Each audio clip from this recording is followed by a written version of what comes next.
वार्तांकन रोखठोक बातमी।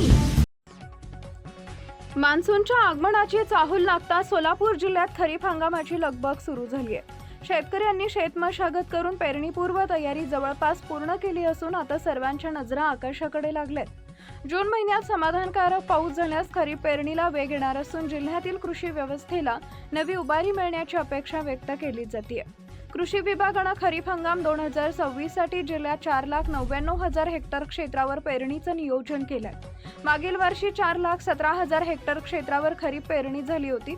यंदा सुमारे 82,000 हेक्टरनं पेरणी क्षेत्र वाढवण्याची शक्यता असल्यानं कृषी विभागानेही पूर्वतयारीला गती दिली आहे। मागील वर्षी मे महिन्यात झालेल्या पावसानंतर जिल्ह्यात काही भागात अतिवृष्टी झाली होती, त्यामुळे पिकांचं नुकसान झालं असलं तरी जलसाठ्यामध्ये भर पडून वर्षभरासाठी पाण्याची उपलब्धता निर्माण झाली होती। मात्र यंदा मान्सूनच्या सुरुवातीकडे सर्वांचं लक्ष लागलं असून पावसाने ओढ दिल्यास दुष्काळी परिस्थिती निर्माण होण्याची भीती व्यक्त केली जाते।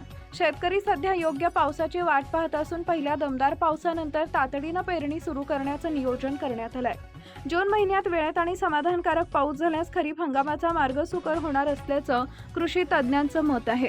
दरम्यान खतांच्या वाढलेल्या किमती आणि पीक कर्ज वितरणातील विलंबामुळे शेतकरी दुहेरी संकटाचा सामना करतोय। बँकांनी कर्ज मंजुरीची प्रक्रिया वेगवान करावी तसेच खत वाटपावर प्रभावी नियंत्रण ठेवावे अशी मागणी शेतकरी संघटनांकडून करण्यात येते आहे। महाराष्ट्रातील महत्त्वाच्या आणि ताज्या बातम्या पाहण्यासाठी आमच्या जय हो न्यूज चॅनलला सबस्क्राइब करा आणि बेल आयकॉन प्रेस करा।